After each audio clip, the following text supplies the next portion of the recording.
오늘은 창세기 22장의 말씀을 함께 살펴보겠습니다. 아침부터 먼 길 오시느라고 너무 수고 많으셨습니다. 어제는 오면서 막 헤매는 팀도 있었는데 문 집사님이라고 말씀 안 드려도 알겠죠? 길이 헷갈립니다. 오다 보면 너무 고생이 많으셨습니다. 어제 저녁에는 우리가 추구해야 될 방향과 목적이 무엇인지, 하나님께서 왜 우리를 구원을 하셨는지, 구원을 하시고 나서 우리가 어느 자리에 이르기를 원하시는지에 대해서 포괄적으로 또 부분적으로 나눴습니다. 거기에 이어서 우리가 하나님께서 원하시는 그 자리에 이르게 하기 위해서 하나님은 저와 여러분의 삶 가운데서 어떻게 일하고 계시는지를 살펴보려고 합니다. 우리 청소년부하고 유소년부가 함께 하는데 아이들이 들을 땐 좀 어려움이 있겠지만 언제가 깨달을 줄 믿고 성경이 우리에게 말하고 있는 바는 구원의 역사입니다. 하나님의 역사죠. 하나님께서 죄악에 빠져있는 자기 백성을 구원해 가는 역사, 그걸 우리가 간단하게 말해서 구속사라고 표현을 하는 겁니다. 말이 고급지고 멘트가 고급지고 이런 데 중요한 것이 아니라 그 단어가 가지는 의미가 중요한 겁니다. 아담과 하와가 죄를 범하고 나서 하나님께서는 바로 그들을 구원하시겠다는 약속을 주시죠. 가죽옷을 친히 손수 지어서 입히시고 또 그들에게 여자의 후손이 오실 것에 대해서 예언을 하십니다. 그렇다면 그 여자의 후손은 어떻게 옵니까? 누구를 통해서 옵니까? 그 대표적인 첫 고리를 시작하는 인물이, 스타트를 하는 인물이 아브라함입니다. 아브라함의 후손으로 오는 거죠. 다윗의 후손으로 오는 겁니다. 그분이 곧 예수 그리스도인 줄로 믿습니다. 그래서 하나님께서 예수 그리스도를 통해서 저와 여러분을 죄악 가운데 빠져서 허물과 죄로 죽었던 우리를 살리시려고 그 일을 시작하심에 있어서 가장 좋은 본이 되는 분은 아브라함입니다. 물론 성경에는 아브라함도 모세도 다윗도 많은 사람들이 있지만 그러나 가장 본이 되는 것은 아브라함의 삶에 하나님께서 어떻게 개입을 하셔서 그를 어떻게 구원을 하셨으며 어디까지 인도하셨고 그를 어떻게 변화시켜 가셨는지를 보면 하나님께서 오늘도 아브라함의 DNA를 가진 저와 여러분이 아닙니까? 우리는 다 영적으로 아브라함의 후손입니다. 영적인 아브라함이 된 줄로 믿습니다. 그래서 믿음이 있는 자는 아브라함과 똑같은 복을 받는다고 성경 우리에게 증언을 하고 있습니다. 그래서 영적인 아브라함의 후손들인 저와 여러분에게 있어서 아브라함의 삶의 발자취에서 하나님은 어떻게 그를 구원하시고 어떻게 그를 약속하신 땅으로 인도해 가시고 어떻게 아브라함을 한 일개의 족장이었던 아브라함을 아브라함으로 변화시켜 가는지를 쭉 보면 그 방법대로 변치 않는 하나님께서 저와 여러분에게 똑같이 일하시는 겁니다. 그래서 답을 얻을 수가 있는 겁니다. 굳이 우리가 아브라함처럼 굳이 살아보지 않아도 성경에 기록된 그 말씀들, 그 간증들을 통해서 우리가 하나님이 어떤 분인지를 알게 되고 그 하나님께서 오늘도 나의 삶에 친히 개입하시고 친히 일하시는 그 하나님의 손길을 경험하게 될 것입니다. 그래서 아브라함이라는 이 모델을 통해서 구체적으로 살펴보려고 합니다. 하나님께서 우리를 구원해 가시는 그 역사를 우리는 구속사라고 표현을 했습니다. 성경은 구속사의 기록이고 저와 여러분은 우리가 말씀과 기도의 교회가 추구하는 방향도 하나님의 구속사를 통해서 아브라함에게 구원의 역사를 이루셨던 그 하나님이 우리에게, 우리 공동체에게, 나에게, 우리 자녀들에게, 우리 가족들에게 어떻게 구원을 펼쳐가는가 하는 것을 깨닫고 적용하고 아브라함이 반응을 했던 것처럼 반응을 하면서 하나님께서 원하시는 사람이 되어가고자 추구하는 게 저와 여러분이 추구하는 방법이고 나아가고자 하는 목적지입니다. 우리는 예수를 믿고 이 땅에서 하나님을 열심히 섬기고 이 땅에서 부귀 영화를 누리기 위해서 예수를 믿고 섬기는 게 아닙니다. 우리는 하나님 앞에서 하나님의 구원의 역사를 따라서 하나님께서 원하시는 그 자리, 그 사람이 되기 위해서 우리는 그 길을 가고 있는 겁니다. 여러분, 하나님께서 아브라함을 어디서 부르셨습니까? 우리 유소년부도 대답을 하셔도 됩니다. 아브라함이 어디에 있을 때 불렀습니까? 갈대아 우르에서 불렀습니다. 여러분, 가나안 땅의 문명이 발전이 된 건 사실이지만 그러나 수천 년 전에 갈대아 우르는 수세식 화장실이 있을 때입니다. 있는 곳이 갈대아 우르입니다. 우리 세계의 4대 문명이라고 그러죠. 4대 문명 중에 어디 있습니까? 이집트 있고 황하 문명이 있고 다 모르는 표정을 하시면 제가 당황스러운데 인더스 문명이 있고 그리고 있는 게 바벨론 문명이죠. 우리가 그걸 수메르 문명이라고 표현을 하는데 거기 중심지에 있는 곳이 우르입니다. 그 우르에서 세상적인 환경 가운데서는 가장 번화한 곳이 우르가 아닙니까? 그런데 하나님께서 그곳에 우상을 숭배하는 그 아브라함에게 찾아가서 그를 부르셔서 하나님께서 지시할 땅으로 보냈는데 거기가 가나안이죠. 물리적으로 보면 가나안은 우르와는 비교할 바가 안 됩니다. 가나안에 살기 위해서는 반드시 하늘을 바라보고 살아야 됩니다.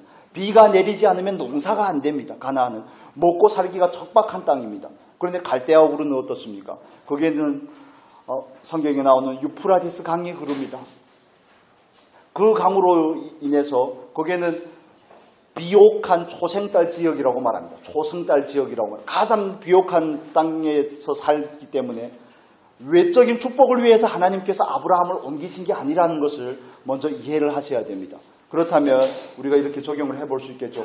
구원을 받고 물질적인 풍요가 목적이 되는 것, 그건 뭔가 잘못 짓고 있다는 것을 이해를 하셔야 됩니다. 도시에 살던 아브라함을 왜 불러서 유목민으로 하나님만을 바라보면서 살게 할까요? 유목민은 뭘 믿고 삽니까? 유목민이 생활을 하기 위해서는 초상이 있어야 됩니다. 풀밭이 있어야 됩니다. 풀밭은 하늘에서 비가 내려야지, 비가 내리고 우로가 있어야지 초장이 유지가 되고 그 삶을 영위해 나갈 수가 있는 것입니다. 도시에서 그 문명의 혜택을 받으면서 살 때가 얼마나 좋았겠습니까? 아브라함에게 있어서. 그러나 한낱 떠돌이로 정처 없이 풀을 따라서 초장을 따라서 옮기며 살아가는 아브라함의 삶이 하나님의 목적하신 바가 아니라는 겁니다. 그래서 하나님은 아브라함을 부르셨을 때 그에게 어떤 이 세상에서의 축복을 주기 위해서 아브라함을 부른 게 아니라 그건 덤입니다. 보너스로 주어지는 겁니다. 혜택이죠. 복지입니다. 하나님께서 아브라함에게 진정으로 원하셨던 것은 아브라함을 통하여서 예수 그리스도의 오실 길을 예비하시는 것이고 아브라함이라는 한 사람을 아브라함으로 믿음의 조상으로 세우는 데 하나님의 목적하심이 있습니다. 저와 여러분을 부름에도 똑같다는 것을 우리가 이해를 하시면 좋겠습니다. 그렇다면 하나님께서 아브라함을 어떻게 인도해 가시는가? 갈대아 우르에 있을 때 아브라함은 우상 숭배를 한 것으로 여호수아서 24장에서는 말하고 있습니다. 우리 조상들이 강 건너에 있을 때에는 온갖 우상들을 숭배했다고 여호수아가 말하죠. 우상 숭배하던 아브라함을 하나님께서 부르셨습니다. 죄와 허물로 죽었던 저와 여러분을 하나님께서 부르셨습니다. 우리는 마귀의 권세 아래 살면서 세상에서 마귀의 종노릇하며 살던 사람입니다. 육체와 마음이 원하는 것을 위해서 살며 오직 이 몸의 모든 욕망이 정욕이 중심이 되어서 쾌락이 중심이 되어서 살았습니다. 그렇지만 하나님께서 우리에게 찾아오셔서 그 예정하신 바를 우리에게 이루신 거 아닙니까?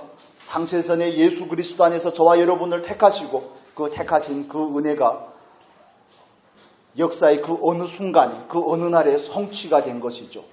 이미 예언한 바는 반드시 이루어지게 되어 있지만 우리는 그 은혜를 잊고 예수를 그리스도라고 구주로 고백하게 된 것입니다. 여러분 믿으십니까? 여러분 예수를 그리스도라고 고백하십니까? 그 은혜는 아무에게나 주어지는 게 아닙니다. 아브라함의 가족에도 여러 명의 형제가 있는데 왜 아브라함일까? 이런 생각이 드는 거죠. 저와 여러분에게도 가족 친지들이 다 있지만 하나님께서 왜 나를 구원을 하셨을까? 거기에는 그냥 예수를 믿어 하나님의 자녀가 되고 예수를 힘입어 이 세상에서 평안하게 유복하게 살아가는 것이 목적이 아니라 그 너머에 더욱 높고 거룩하신 하나님의 기대하심이 거기에 있는 겁니다.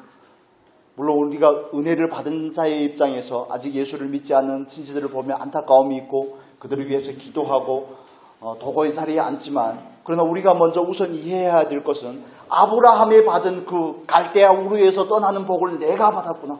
제가 받고 여러분이 받은 것입니다. 믿으십니까? 우리 유소년부도 믿음의 가정에서 태어났다는 거 굉장히 중요한 일이죠. 얼마나 놀라운 축복입니까? 내가 원한 게 아닌데 하나님께서 그 가정을 통로 삼아 그 부모를 통로 삼아 우리를 이 땅에 보낸 거 아닙니까? 저처럼 예수를 믿는 1세대에는 굉장히 힘들었습니다. 저는 예수를 믿고 나서 온 가족들이 다 예수를 믿지 않는 것 때문에 늘 마음이 아팠죠. 그게 늘 무거운 짐이었습니다. 그래서 언젠가는 온 가족이 다 같이 교회를 가면 너무 좋겠다. 여기 온 가족이 같이 교회에 오신 분들 얼마나 좋습니까? 얼마나 좋으신지, 그 감사의 치사량이, 그 은혜의 치사량이 어느 정도인지에 대해서 우리는 거기에 너무 익숙한 겁니다. 너무 당연한 것 같고, 온 가족이 2대째, 3대째 예수를 믿는 가정들이 한국에 몇 개나 있지 않습니까? 그런 가정들은 너무 당연시 하는데, 아니요, 그게 얼마나 놀라운 은혜인데, 그 누군가에게는 그건 정말 그림의 떡입니다. 바라도 이루어지지 않는 겁니다. 늘 목마르고, 늘 안타깝고, 늘 애잔하고, 나를 구원하신 은혜는 감사한데, 저는 구원을 받고 예수를 믿고 나서 제일 안타까웠던 게 저희 친할아버지, 친할머니 50대 중반에 돌아가셨거든요. 제가 어릴 때 6살 때 돌아가셨는데 그게 오히려 감사하면서도 하나님을 향해서 원망이 되더라고요. 나를 가장 사랑했던 분들을 하나님은 왜 구원하지 않으셨을까? 이런 생각들이 드는 거죠. 그것과 정비례 되는 것은 구원의 은혜가 얼마나 큰 것을 알기 때문에 그런 반응이 생기는 겁니다. 여러분, 갈대아 우르에서 나왔다는 것, 약속의 땅으로 인도함을 받았다는 게 저와 여러분에게 얼마나 큰 은혜인지 우리가 다시 한번 상기하는 시간이 되었으면 좋겠습니다. 하나님께서 죄와 사망 가운데 죽었던 우리를 그 아버지의 나라로 옮기셨다고 말씀합니다. 이미 옮기신 겁니다. 아브라함을 갈대아 우르에서 약속의 땅으로 옮기신 것처럼. 옮긴 것으로 끝나는 건 아니죠. 옮긴 것으로 끝나는 건 아닙니다. 옮기시고 나서 하나님은 그 삶 가운데 친히 개입하시고 친히 역사하셔서 그를 조금씩 변화시켜 갑니다. 어제 저녁에 말씀을 드렸던 것처럼 하나님께서 사람을 만든 가장 원초적인 목적에 부합하게 하나님의 영광을 위해서 사는 삶으로 우리를 이끌어가는 겁니다. 그래서 우리는 하나님을 위해서 어떤 일을 하는 게 아닙니다. 먼저 어떤 사람이 되어야 됩니다. 믿으시기를 축복합니다. 어떤 사람이 되고자 하는데 목적을 맞추셔야 됩니다. 초점을 맞추셔야 됩니다. 그래서 그 어떤 사람으로, 어떤 존재로 만들어가기 위해서 하나님은 아브라함의 삶 가운데에서 계속 개입하여서 역사합니다. 여러분, 서양 속담에 이런 말이 있지 않습니까? 인생은 문제의 뭐라고요? 문제의 연속이랍니다. 한국식으로 말하면 산 넘어 산입니다. 산 넘어 산입니다. 인생은 고해입니다. 불교의 용어를 빌려와서 좀 미안하긴 한데 인생은 고해입니다. 고통의 바다 가운데 있습니다. 언제면 그 상대편에 도달할지 건너편에 도달할지 아무도 알 수 없습니다. 그렇지만 우리가 하나님을 모를 때는 그 모든 것이 문제의 구성이고 모든 것이 그 문제가 있음으로 인해서 우리에게 다가오는 고통이었다면 예수를 믿고는 생각이 바뀌셔야 되는 겁니다. 하나님께서 우리에게 문제를 주시는 것은 나를 하나님께서 원하시는 사람으로 만들기 위해서 문제를 주시는구나, 이해를 하시면 좋겠습니다. 문제가 오면 불편하죠. 문제가 오면 얼마나 힘듭니까? 얼마나 마음이 아프고 얼마나 속상합니까? 그 문제 때문에 허덕이게 되고 그 문제를 만난 것 때문에 좌절하게 되고 때로는 낙심하게 되고 왜 하필 나만? Why me? 그러지 않습니까? 왜 나만? 그러나 그걸 하나님께서 나를 사랑한다는 그 시각 안에서 보면, 하나님께서 나를 향한 그 목적 안에서 보면 문제는 우리를 변화시키기 위한 놀라운 보약 같은 겁니다. 놀라운 처방 같은 겁니다. 정말 삼복날의 백숙과 같은 겁니다. 여러분 이해가 되십니까? 보약이라는 겁니다. 보약이라는 겁니다.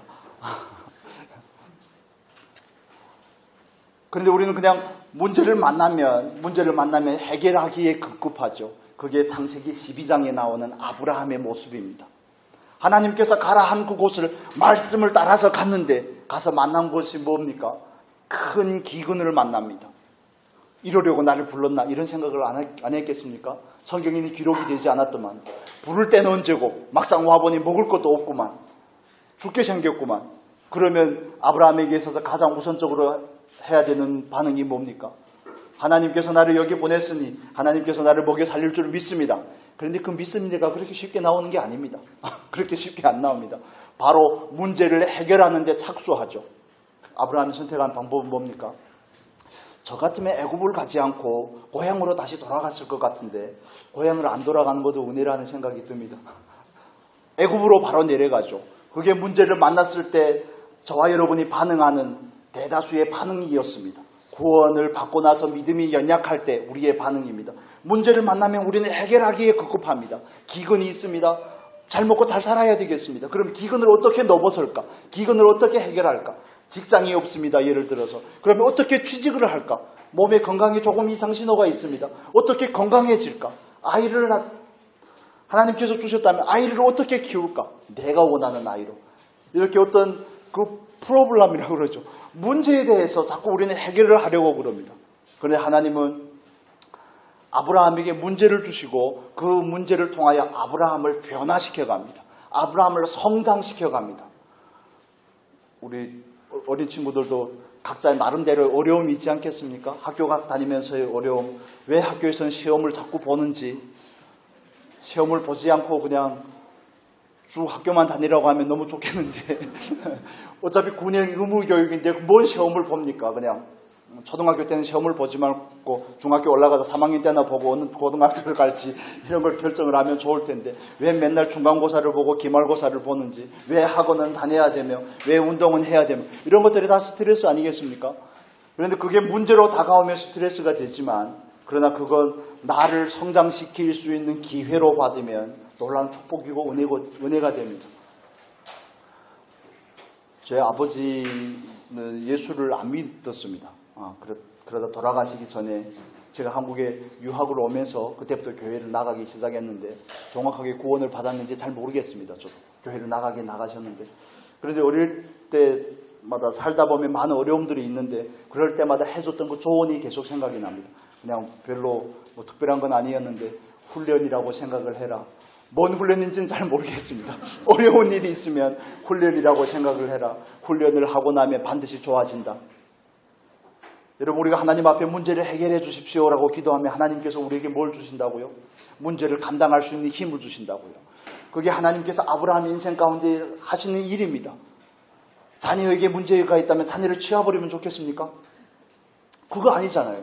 그렇다면 그 일을 어떻게 하나님께서 나에게 주시는 지혜와 능력으로 감당을 할 것인지, 직장에서도 마찬가지고 가정에서도 마찬가지고 하나님은 우리에게 문제라는 축복을 통해서 우리를 변화시켜 가는 줄로 믿습니다. 그게 하나님께서 우리의 삶에 이루는 구원의 역사입니다. 우리가 다 말 못할 사연들이 있고 겪어온 고난들이 있지만 각자에게 있어서 다 자기가 당한 고난이 가장 무겁고 클 겁니다. 아마. 그렇지만 그 고난이 하나님의 시각에서 바라볼 때 나를 변화시키고 나를 성장시키고 나를 향한 하나님의 기대를 충족하기 위한 일종의 과정이었다는 것을 생각을 하면 우리가 그 부분에 있어서 뭐라고 해야 됩니까? 아멘이라고 말해야 되는 거죠. 하나님 감사합니다. 근데 그때는 잘 안 되는 게 사실입니다. 돌이켜보면 은혜인 걸 알죠. 이 또한 지나가리라. 이 또한 지나가리라. 그런데 그때는 왜 그게 잘 안 됩니까? 그냥 문제만 바라봐도 자꾸 깨나면 그냥 원형 탈모가 오고 머리가 막 빠지고 얼마나 힘들면 그러겠습니까? 몸이 견디기 힘들다는 징조가 아니겠습니까? 정말 버겁다는 징조죠. 정말 하나님께서 빨리 데려갔으면 좋겠고 이런 고백을 저도 많이 해봤는데 지금은 그런 고백을 안 합니다. 오래 살려고 그러는 게 아니라 지금 가봐야 별로 좀 본전을 못 찾을 것 같아서 주어진 기회가 있을 때 하나님을 위해서 어떻게 더 드릴까, 더 온전하게 드릴까 하는 그런 기대 때문에 그러는데 그렇습니다. 시각을 바꾸는 은혜가 있었으면 좋겠습니다. 하나님께서 저와 여러분의 시각을 바꿔주셨으면 좋겠습니다. 하나님은 왜 나를 이 모양 이 꼴로 만드셨습니까? 우리가 하나님의 주권이라고 표현을 하지 않습니까? 그런데 하나님의 주권에 대해서 우리가 인정하는데 우리의 신앙이 조금씩 성장하면 성장할수록 그 주권의 깊이와 넓이가 다른 겁니다. 적용하는 범위가 다른 겁니다. 여러분의 삶 가운데서도 확장이 되는 은혜가 있었으면 좋겠습니다. 그렇습니다. 하나님은 아브라함을 인도해 가셔서 그로 하여금 기근을 만나게 합니다. 그 기근이 전화위복이 되어서 애굽에 내려갔는데 애굽 왕 바로가 또 사라가 많이 이뻤던가 봐요. 사라를 탐내고 그 죽음이 목숨이 경각에 있는 그런 상황에서 하나님께서 친히 개입을 하셔서 어떻게 하십니까? 아브라함으로 하여금 하나님을 알게 하십니다. 하나님은 저와 여러분의 실수까지도 선용하시는 하나님인 줄로 믿습니다. 그래서 우리가 걸어온 그 과정에 대해서 굳이 돌아보며 애잔해하고 스스로의 연민에 빠질 필요가 없습니다. 왜 내가 그때 그런 선택을 했을까? 아니요, 그게 다 과정입니다. 우리가 만약 타임머신이 있어서 그때로 돌아가면 다른 선택을 할 것 같지만 천만의 말씀입니다. 그건 존재의 문제이기 때문에 그만큼밖에 안 되는 겁니다. 그때에서는 그만큼밖에 안 되는 겁니다. 우리가 창세기 22장을 읽었지만 하나님의 인도하심을 받아 가나안 땅에 들어왔을 때 아브라함의 믿음이 창세기 22장의 그 믿음이라면 애굽으로 내려가겠습니까? 안 내려가죠. 절대 안 내려가죠. 자기의 독생자 이삭도 바치라고 그러면 서슴없이 바치는데 절대 안 내려가는 겁니다. 그래서 과거를 돌아보면서 회한에 빠지고 연민에 빠지고 이런 것도 아무짝에도 소용이 없습니다. 육신만 강화할 뿐입니다. 그냥 지나온 건 지나온 겁니다. 아멘입니까? 지나온 건 지나온 겁니다. 그건 과정이고 그 과정이 좋은 과정이든 안 좋은 과정이든 쌓였기 때문에 오늘날의 저와 여러분이 있는 겁니다. 우리가 얼마나 온전하게 순종하고 얼마나 하나님의 뜻에 동의하고 했는지보다 더 중요한 것은 하나님께서 우리를 여기까지 인도하셨다는 겁니다. 아브라함의 실수에도 불구하고 저와 여러분의 실수와 어리석음과 교만함과 이런 모든 하나님의 뜻과는 전혀 상반되는 삶을 살았음에도 불구하고 그럴 때가 많았음에도 불구하고 우리를 여기까지 인도했다는 겁니다. 이걸 깨닫는 사람은 율법주의로 살 수가 없는 겁니다. 다른 사람을 향해서 삿대질을 할 수가 없는 겁니다. 왜 너는 안 되냐고. 안 되는 게 당연한 겁니다. 하나님의 은혜가 우리를 되게 한 거지 우리가 어떻게 되겠습니까? 그래서 우리가 육체를 가졌기 때문에 때로는 상대방을 향해서 원망이 있고 불평이 있고 판단이나 정죄가 있을 수 있습니다. 그럴 때마다 하나님의 은혜의 자리로 돌아가시기를 축복합니다.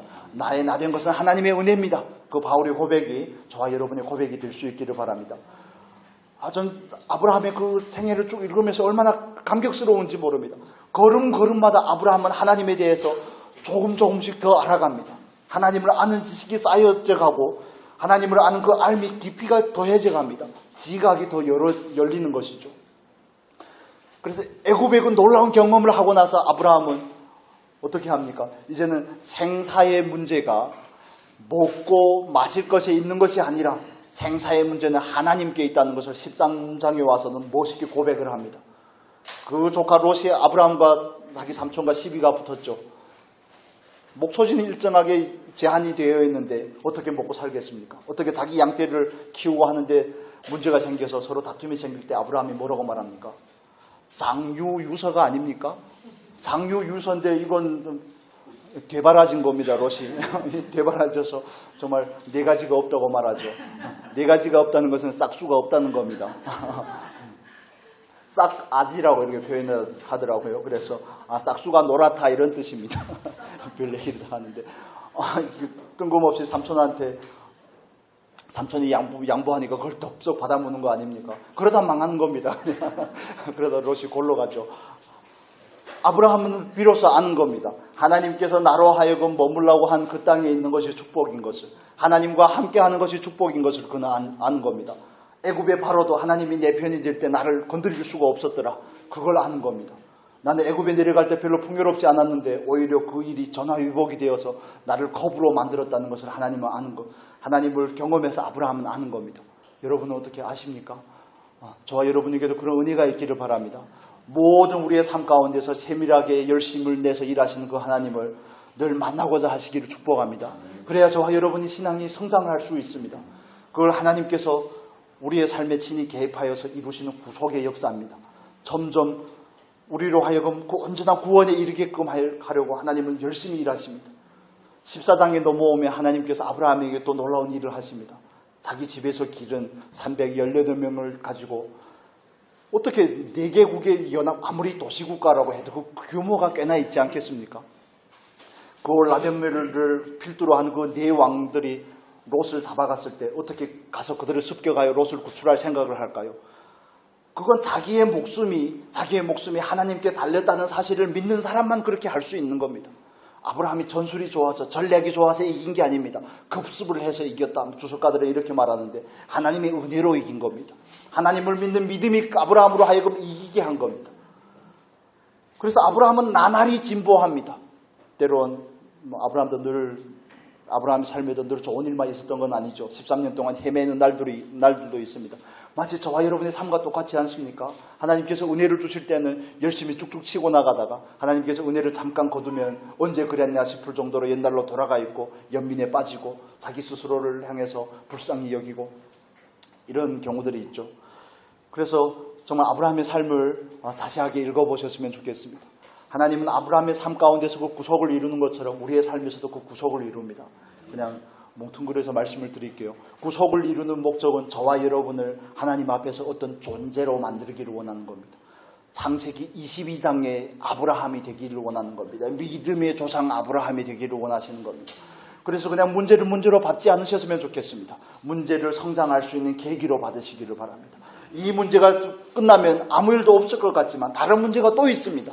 그렇다면 그때도 또 근심하고 그때도 또 걱정하고 그때도 또 안타까워하고 연민에 빠지고 그러겠습니까? 아니요, 문제가 오면 하나님 앞에서 하나님 이 문제를 나에게 주신 하나님의 목적이 무엇입니까? 나는 어떻게 반응을 해야 됩니까? 어떻게 기도의 자리로 나아가서 하나님을 의지해야 됩니까?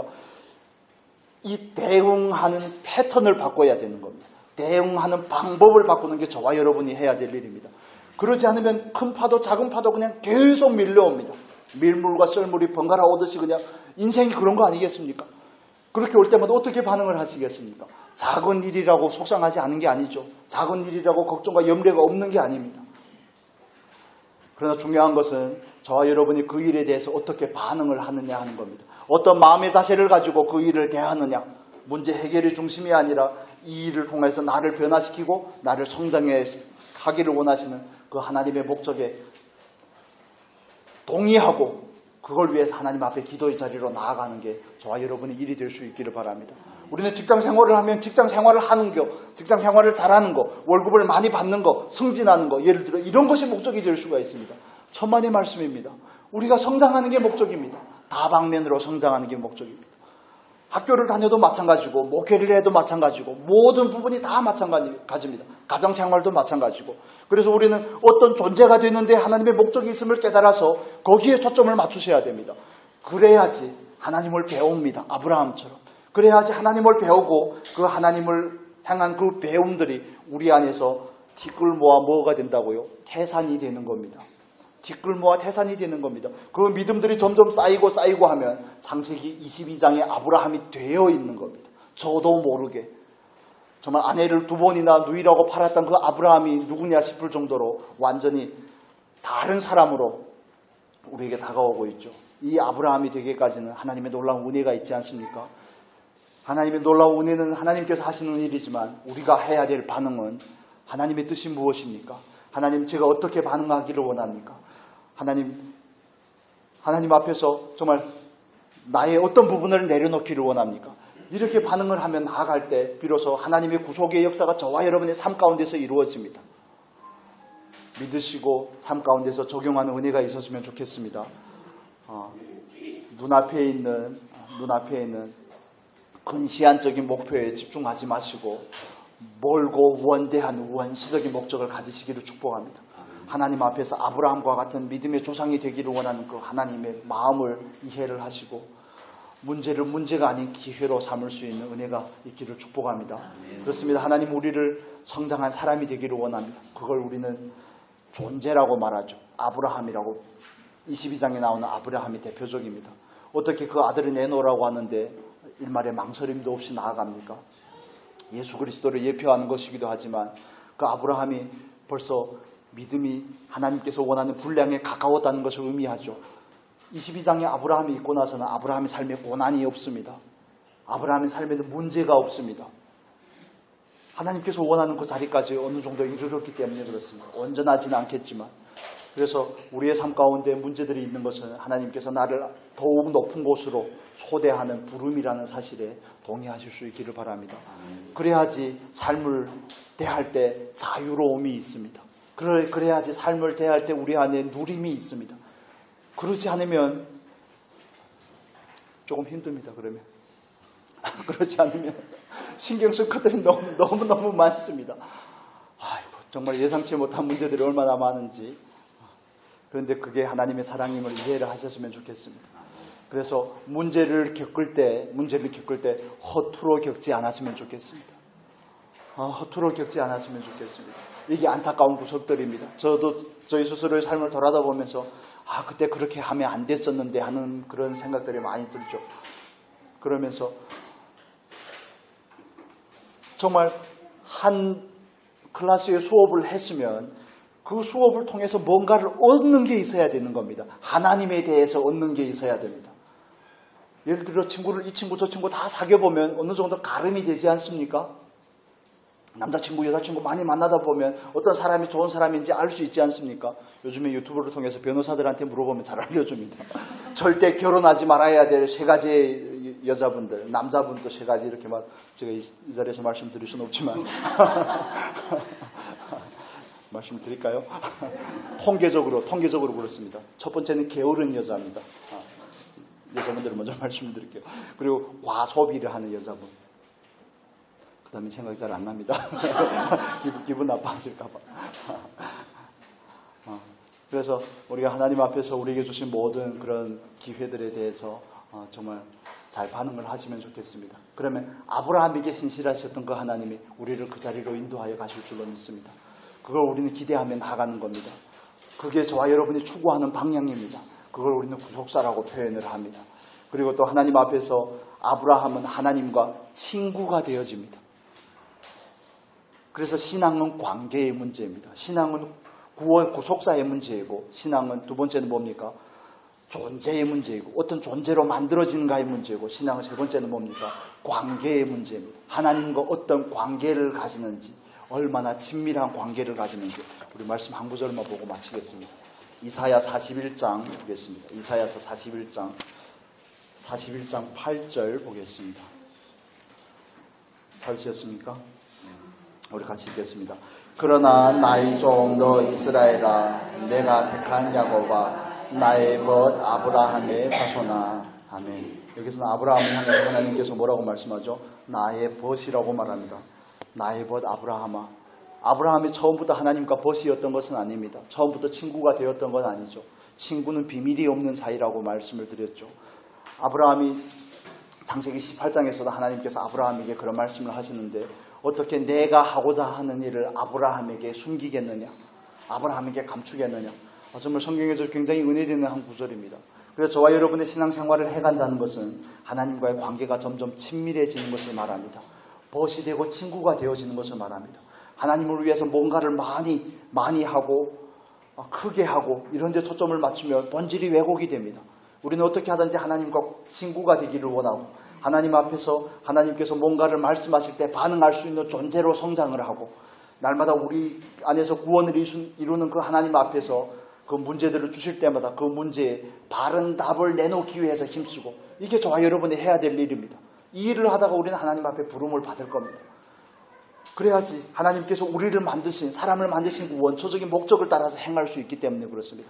선을 이루며 사는 삶, 선을 행하는 삶, 하나님께 영광이 되는 삶으로 나아갈 수 있기 때문에 그렇습니다. 여러분, 이 목적을 가지고 우리가 함께 추구하며 나아갔으면 좋겠습니다. 마지막 시대가 되면 될수록 교회들도 확연하게 갈리는 것 같습니다. 우리 교회가 어떻다는 것을 말씀을 드리려고 하는 것이 아니라 정말 말씀을 사모하는 교회가 되어야 되겠다고 다시 한번 강조를 하고 싶습니다. 왜냐하면 확연하게 두 방향으로 갈립니다. 확연하게 두 방향으로 갈립니다. 세상에 초점을 맞춘다든지 아니면 진정으로 사모한다든지 확연하게 갈리는 겁니다. 여러분은 어느 쪽이 되기를 원하십니까? 우리는 분명 그러지 않으면 어중간하게 되는 겁니다. 라오디게아 교회 비스무리하게 되는 겁니다. 그러지 않으면 빌라델비아 교회가 되든지 아니면 사례교회와 같이 되든지, 교회인데 교회 아닌 것 같은 교회가 되는 겁니다.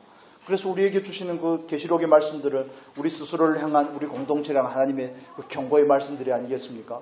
정말 저와 여러분이 섬기는 교회는, 우리 교회는 빌라델비아 교회와 같은 작은 능력을 가지고 하나님의 말씀을 사모하고 지키는 은혜가 있는 교회가 되었으면 좋겠습니다.